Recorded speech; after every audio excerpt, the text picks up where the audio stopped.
point I'm trying to make. But okay, I mean, I hate it for lawyers because you're not going to be able to do your job. You're just not going to be able to be a criminal and break the law? Your job is to subvert the law and break the law. That's the job of a lawyer. That's what she's saying. Should be protected. Representing them to be true. So I think that this is very narrowly construed. It's not the type of scenario that is broadened out. Right? What we're trying to do is basically say, hey, look at us. If it could be us, it could be you. Right? Which is like a good argument for them to make. But if you actually dig into the details of it, how many other law firms may find themselves in this situation? Right now, there's maybe 7. A handful. There's 7. Less than a handful. And those are very that are prominent. right now. Yeah, they're very prominent law firms, though. And they're law firms that do specific kinds of work. And the oppositional research that they got, I just don't see how tying it to the law firm who is working on behalf of a person, they're an individual. That's the part that just doesn't make sense. Yeah, there's 7 of them. No, but they have a responsibility. 4 of them are in a lawsuit. 4 of them are suing, and 3 have given in to this, doing this pro bono work for the government. And then I want to know like how that's legal, because the federal government has a team of lawyers. They have federal employees who we, the taxpayers, are already paying to do this work. And now they're enlisting these extra people. But so like, he just declassified Crossfire Hurricane. And if anybody's questioning the legitimacy of the FISA courts on how their warrants were established, they were using this dossier that they're talking about right now. And no, FISA court was before.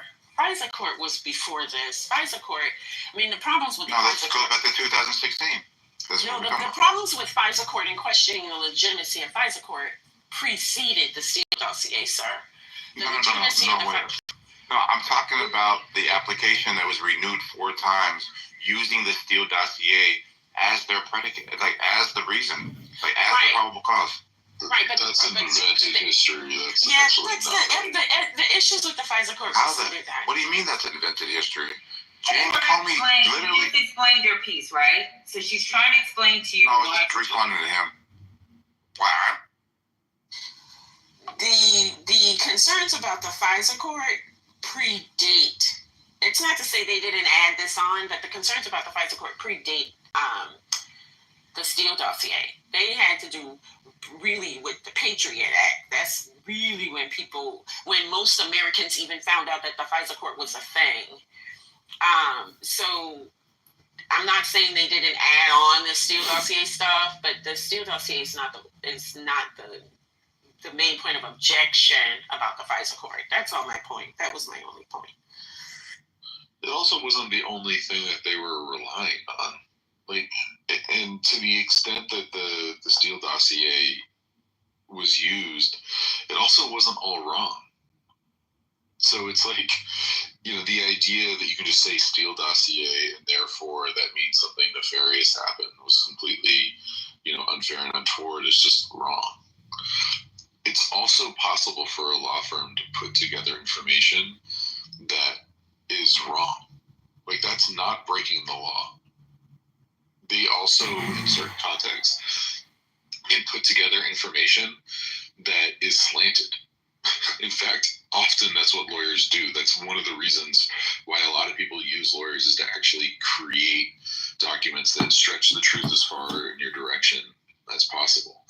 So as long as Perkins Coie wasn't the organization that was presenting the Steele dossier as fact to the FISA court, which they clearly weren't, right? That was the FBI. They didn't break a law. So the idea that a law firm that works in politics would do something that stretches the truth as far as it can in the direction of its client is to be expected. That frankly is their role in many, many, many cases. Now, if they were presenting that in front of a judge, there'd be different standards.